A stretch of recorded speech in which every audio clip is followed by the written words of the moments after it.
Selamat datang dan selamat bergabung di channel Dongeng Malam. Bagi yang sudah mampir, jangan lupa tinggalkan jejak kalian dengan cara di-like dan komen video ini. Untuk kali ini, Dongeng Malam akan membawakan sebuah cerita dengan judul Simpang Maut 3 Langkah. Kita mulai saja ceritanya. Hujan baru saja reda, meninggalkan aroma tanah basah yang menusuk hidung. Kabut tipis merayap dari arah Bukit Tanjung Rusa, menyelimuti jalanan sempit yang berliku menuju desa Lembah Karang. Aseng Roring duduk di dalam bus tua yang berguncang setiap kali ban menghantam lubang jalan. Matanya menatap keluar jendela yang basah oleh sisa hujan. Ia datang bukan untuk berlibur. Bukan juga untuk sekadar menulis artikel wisata. Ada sesuatu yang jauh lebih gelap yang membawanya ke sini. Serangkaian kecelakaan misterius di sebuah tikungan yang oleh warga disebut Simpang 3 Langkah. Dalam sebulan terakhir, sudah 4 nyawa melayang di sana. Polisi menyebutnya sebagai tikungan maut karena faktor jalan licin dan tikungan tajam. Tapi warga desa menyebutnya tempat arwah lapar. Aseng, kau yakin mau ke sana? Suara sopir bus memecah lamunannya ketika bus berhenti di tepi jalan menurunkan penumpang. Sopir itu, lelaki parubaya dengan wajah keras, menatapnya lewat kaca spion. Bukan tempat buat orang luar. Apalagi malam-malam. Aseng tersenyum tipis. Saya cuma mau wawancara warga, Pak. Nggak lebih. Sopir menggeleng pelan. Kalau mau selamat, jangan pernah berhenti di simpang itu. Dan kalau kau dengar ada yang memanggil namamu, jangan noleh. Langit mulai menguning ke arah barat ketika Aseng menurunkan tasnya di pinggir jalan. Udara dingin menusuk. Dari kejauhan, ia melihat seorang wanita berkerudung merah muda melambaikan tangan. Itulah Dilla Rizky, guru SD yang setuju untuk menjadi narasumbernya. Kau pasti Aseng Roring, sapa Dilla, suaranya ramah tapi matanya tampak menyimpan kegelisahan. Kita jalan saja ke rumahku. Aku nggak mau berada di jalan ini saat matahari tenggelam. Sepanjang perjalanan kaki menyusuri jalan desa, Aseng mulai merasakan hal aneh. Angin sore berhembus terlalu dingin untuk ukuran musim ini. Di beberapa sudut, ia melihat sesajen bunga kenanga dan lilin kecil diletakkan di tepi jalan. Dilla menyadari pandangan Aseng. Itu, buat dia, ujarnya lirih. Dia siapa? Dilla tidak langsung menjawab. Ia hanya menatap lurus ke depan, seolah takut sesuatu sedang menguping. Tak lama, mereka tiba di rumah kayu sederhana. Di sana sudah menunggu Eza Palepi, supir truk yang juga setuju berbagi cerita, dan Dimas, kepala dusun yang wajahnya tampak lebih tua dari umurnya. Aseng Roring, ya? Suara Dimas dalam dan berat. Kalau mau tahu kebenaran tentang Simpang 3 Langkah, kau harus siap mendengar hal yang tidak akan bisa kau tulis di koran tanpa membuat orang menganggapmu gila. Di luar, suara angin kembali berhembus, membawa aroma tanah basah bercampur sesuatu yang amis. Dan untuk sesaat, dari sela-sela jendela yang setengah terbuka, Aseng mengira ia melihat sosok berkerudung hitam berdiri di ujung jalan, menatap ke arahnya. Aseng berkedip cepat, mencoba memastikan apa yang baru saja dilihatnya. Namun saat pandangan kembali fokus, sosok itu sudah lenyap. Hanya jalan sepi yang diselimuti kabut tipis. Mungkin cuma bayangan, gumamnya pelan. Dimas memandangnya tajam, seolah tahu apa yang Aseng lihat. Jangan sering-sering melamun di dekat jendela, katanya sambil menutup tirai. Kadang dia suka mengintip, cari yang berani menatap balik. Suasana di ruang tamu menjadi hening. Eza Palepi, yang sejak tadi duduk memeluk lutut sambil menunduk, akhirnya buka suara. Aku nggak pernah berhenti di simpang itu, tapi 2 minggu lalu, aku dengar dia. Aseng menatapnya penuh minat. Dengar apa? Eza mengangkat kepala, wajahnya pucat. Suara perempuan, nyebut namaku. Pelan, tapi jelas banget. Padahal di kabin cuma aku sendirian. Dilla memeluk dirinya sendiri. Kakakku juga begitu. Dia waktu itu pulang dari pasar sore. Katanya dengar seseorang memanggil namanya di tikungan. 3 langkah setelah itu, dia ditemukan tergeletak di aspal. Lehernya patah, tapi nggak ada tanda dia kecelakaan. Aseng merasakan hawa dingin merayap di punggungnya. Kalian semua percaya ini ulah hantu? Dimas berdiri, mengambil teko teh dari meja. Bukan percaya, kami tahu. Suara angin kencang tiba-tiba berdesir di luar, membuat dinding kayu rumah berderit. Lampu gantung berayun perlahan. Eza menoleh ke jendela, lalu wajahnya mendadak berubah tegang. Aseng, jangan noleh, tapi dia ada di luar. Jantung Aseng berdetak kencang. Siapa? Perempuan berkerudung hitam itu. Suara Eza hampir tak terdengar, seolah takut sosok itu mendengarnya. Aseng mencoba menahan rasa ingin tahu, tapi naluri jurnalistiknya lebih kuat. Ia memalingkan kepala sedikit, cukup untuk melihat dari celah tirai, dan di sana, berdiri seorang perempuan tinggi, berkerudung hitam, wajahnya pucat kehijauan seperti direndam air, bibirnya membiru, dan matanya kosong menatap lurus ke arahnya. Seketika, semua suara di sekitar hilang. Tak ada angin. Tak ada derit kayu. Hanya tatapan itu. Lalu, bibir sosok itu bergerak. Aseng. Suara lirih itu terdengar jelas di telinganya, meski tirai menutup rapat.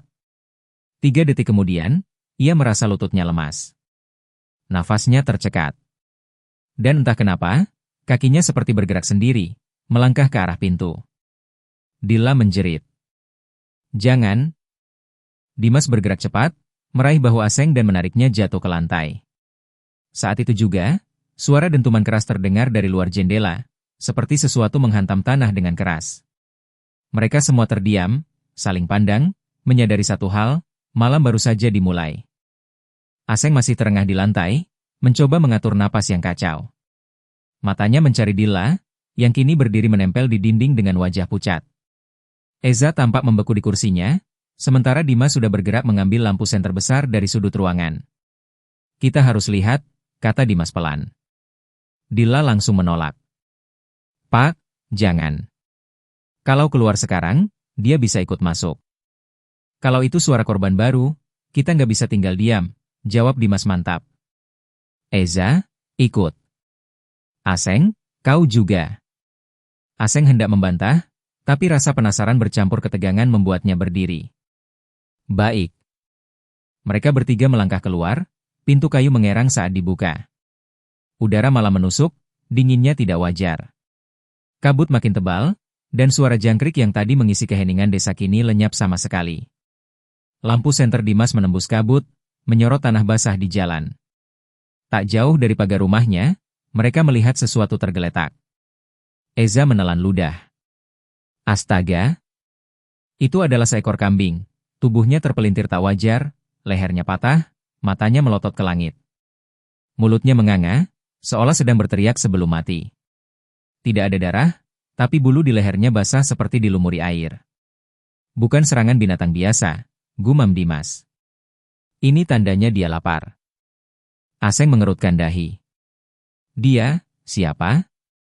Dimas menatapnya singkat. Desi Rasmawati. Perempuan itu. Tapi jangan sebut namanya keras-keras. Tiba-tiba, di tengah kabut, suara langkah kaki terdengar. Pelan, tapi ritmenya teratur. Aseng menegang, mencoba mencari sumbernya. Dan dari arah jalan menuju simpang, sesosok perempuan perlahan muncul. Tinggi, kurus, kerudung hitamnya menutup sebagian wajah. Namun yang membuat darah Aseng membeku adalah cara sosok itu berjalan. Kakinya tidak menapak tanah, melainkan melayang sedikit, bergeser maju seperti diseret. Eza mundur setapak. Pak, dia ke sini. Dimas langsung mematikan senter. Jangan gerak. Jangan bicara. Dan jangan menatap matanya. Sosok itu kini berhenti beberapa meter di depan mereka. Sunyi. Lalu, dari balik kerudung, terdengar suara napas berat, berembus seperti angin dari ruang kosong. Bibirnya bergerak, menggumamkan sesuatu. Aseng. Darah Aseng terasa dingin. Suara itu tepat di telinganya, meski jarak mereka masih beberapa meter. Kakinya gemetar, hampir saja melangkah maju, tapi Dimas menahan bahunya erat. Sosok itu memiringkan kepalanya perlahan, gerakannya patah-patah seperti boneka rusak. Kemudian, tanpa peringatan, ia menghilang begitu saja, lenyap di balik kabut.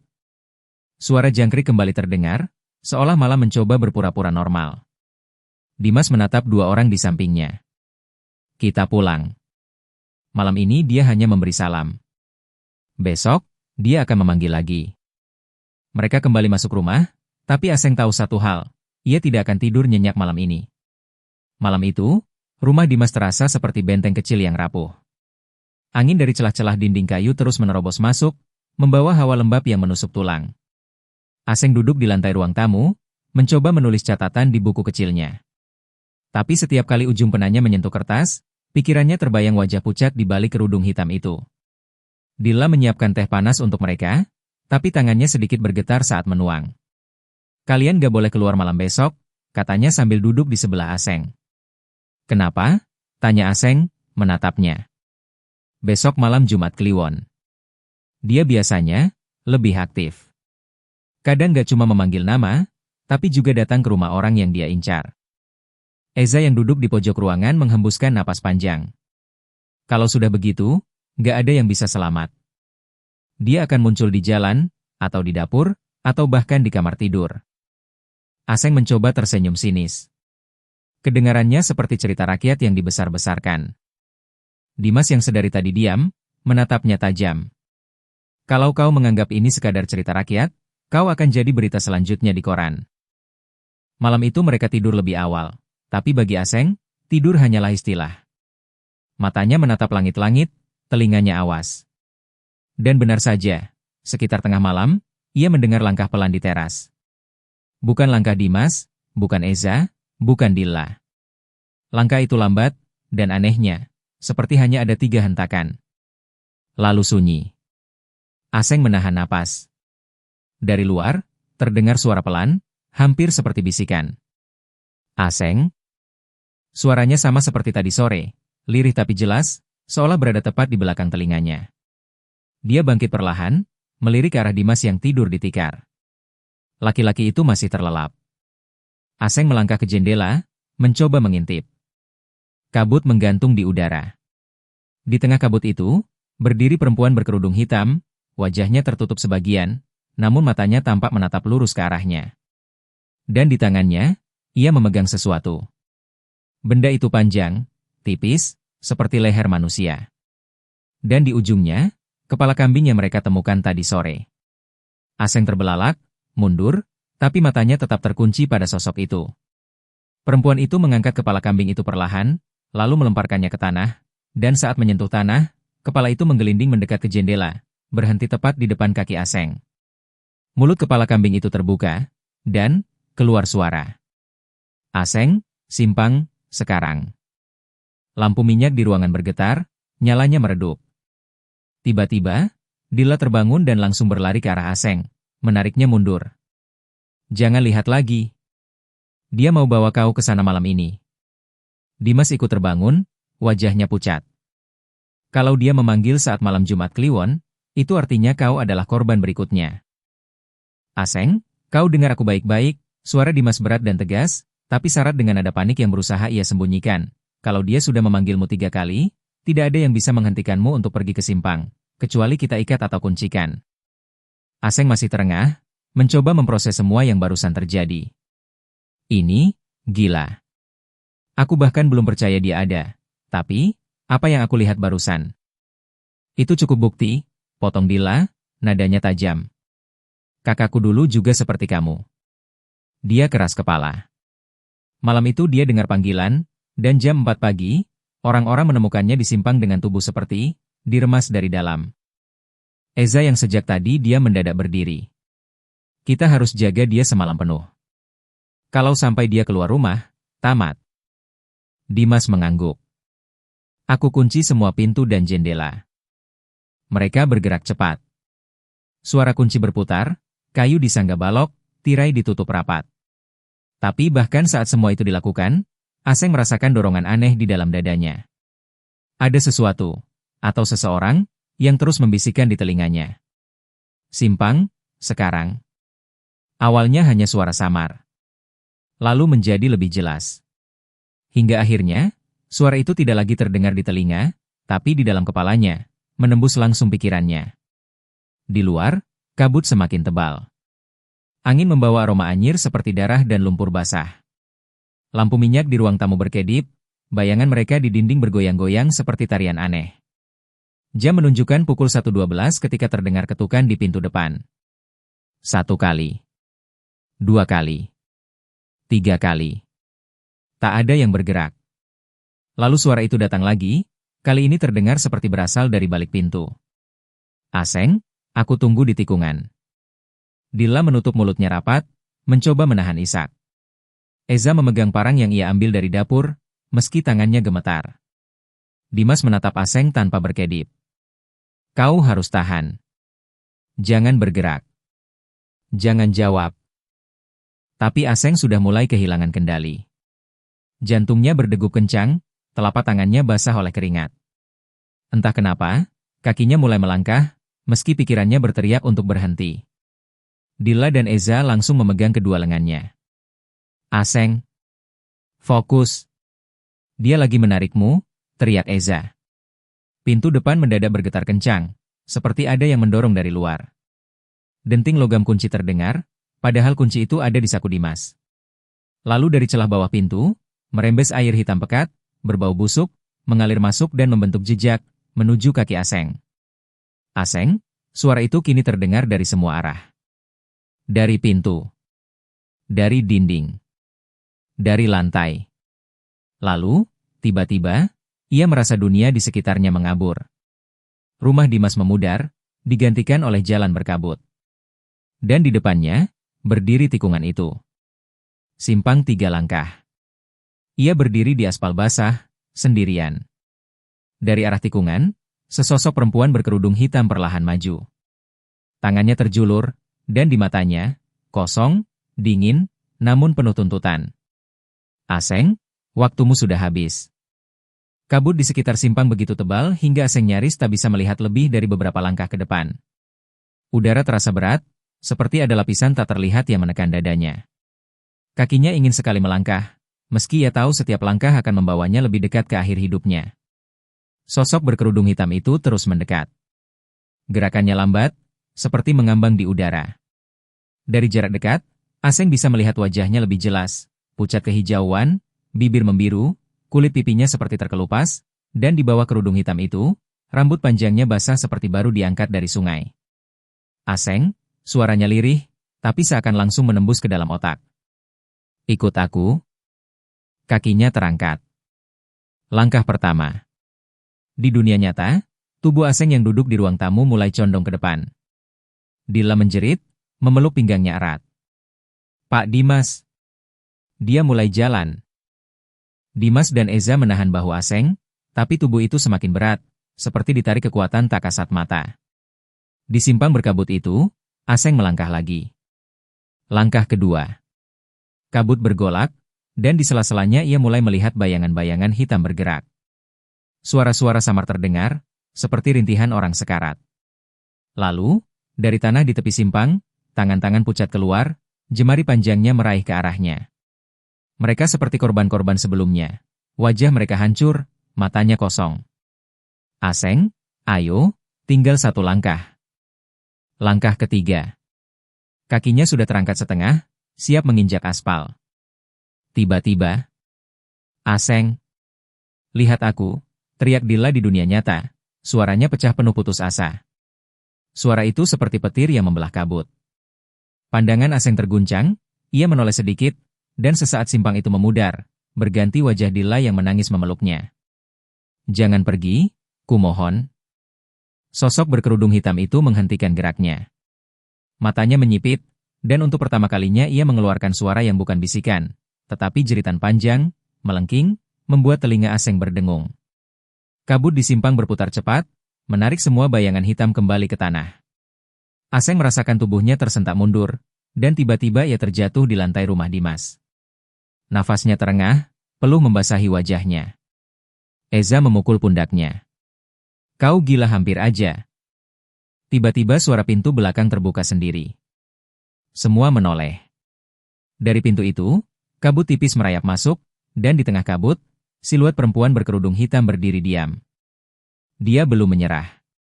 Aseng, kali ini suaranya berubah, lebih dalam, dan terdengar marah. Kau hutang nyawa padaku, ya? Aseng, kau hutang nyawa padaku. Suara itu menggema di seluruh ruangan, meski bibir sosok itu nyaris tak bergerak. Kabut semakin tebal, membuat udara sulit dihirup. Dilla memegang lengan Aseng erat-erat. Jangan jawab. Kalau kau jawab, dia akan menarikmu lagi, Namun mata Aseng terkunci pada sosok itu. Ada rasa aneh, bukan sekadar takut, tapi juga penasaran. Seakan dari tatapan kosong itu, ia diminta mendengarkan sesuatu. Dimas berdiri di depan mereka, parang di tangan. Desi Rasmawati. Kau sudah cukup mengambil korban di desa ini. Sosok itu memiringkan kepala, bibirnya menyunggingkan senyum tipis yang menegangkan. Dimas, kau yang menutup semua kebenaran. Kau yang membiarkanku mati di sana. Kata-kata itu membuat ruangan membeku. Dila menoleh cepat pada Dimas. Pak, apa maksudnya? Dimas tak menjawab, rahangnya mengeras. Tapi Desi melangkah maju, dan setiap langkahnya membuat lantai kayu berderit seperti akan patah. Dia tahu aku masih hidup malam itu, tapi dia biarkan aku terbaring di jalan. Dia menunggu aku mati supaya rahasia mereka aman. Suara Desi bergetar marah. Dan sekarang, semua yang lewat simpang itu akan aku tarik, sampai Dimas menebusnya. Aseng berusaha mengatur napas. Kalau begitu, lepaskan semua korban, dan aku akan bantu ungkap kebenaran kematianmu. Desi menatapnya tajam. Kau bukan bagian dari perjanjianku, Aseng. Tapi kau sudah menginjak simpang itu, jadi nyawamu sudah aku tandai. Eza yang sejak tadi menahan gemetar, tiba-tiba memukul meja. Kalau memang Dimas yang salah, kenapa harus semua orang jadi korban? Kau pikir mereka pantas mati hanya karena itu? Desi menoleh padanya perlahan. Mereka lewat di simpang, mereka melihatku, itu sudah cukup. Kabut makin padat, menyelubungi ruangan. Mata Aseng mulai berat, seperti terseret kembali ke simpang. Ia sadar kalau ini adalah serangan terakhir Desi. Kalau ia terjebak lagi di sana, tak ada yang bisa menariknya pulang. Aseng. Fokus. Tatap aku. Dila mengguncang tubuhnya. Di sela kabut, Aseng melihat wajah-wajah korban sebelumnya, tangan mereka meraih ke arahnya. Di tengah mereka, Desi berdiri, kerudungnya terangkat sedikit, memperlihatkan luka menganga di pelipis dan darah beku di pipi. Aku ingin kau lihat apa yang Dimas lakukan. Tiba-tiba Aseng melihat kilas balik, jalan basah malam hujan, sebuah mobil pick-up menabrak seorang perempuan muda, membuatnya terlempar ke pinggir jalan. Sopirnya, Dimas, masih muda waktu itu. Ia keluar, memeriksa tubuh perempuan itu yang masih bergerak, matanya berkedip lemah.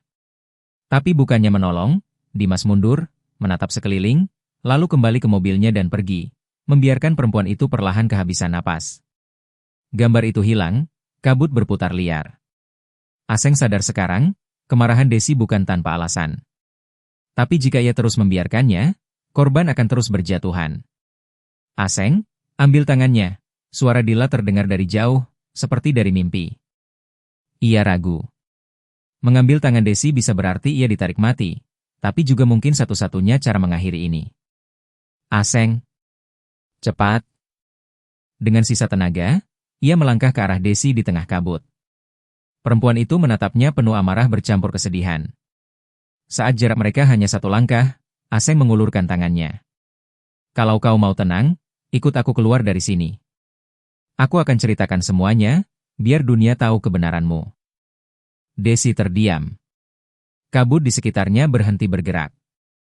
Perlahan, tangannya yang pucat dan dingin menyentuh tangan Aseng.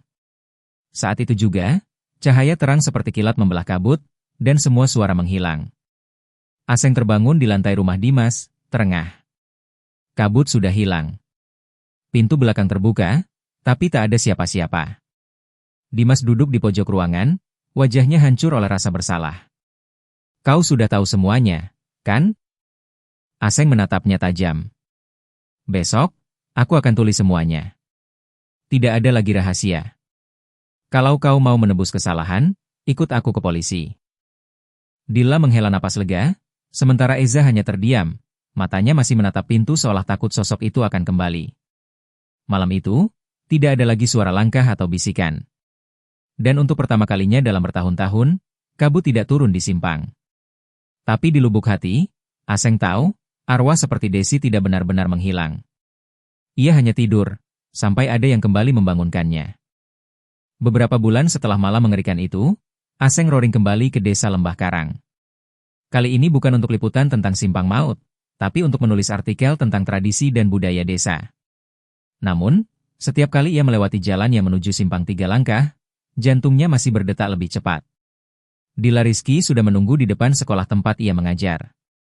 Senyumnya hangat, tapi mata itu masih menyimpan bayangan malam itu. "Kau yakin mau lewat sana?" tanyanya, setengah bercanda tapi nada serius tetap terdengar. Aseng tersenyum tipis. "Aku harus menulis cerita yang sebenarnya, Dila. Semua orang harus tahu kebenaran. Dan aku harus pastikan simpang itu tidak lagi menelan korban." Eza Palepi berdiri di samping mereka, wajahnya masih tegang.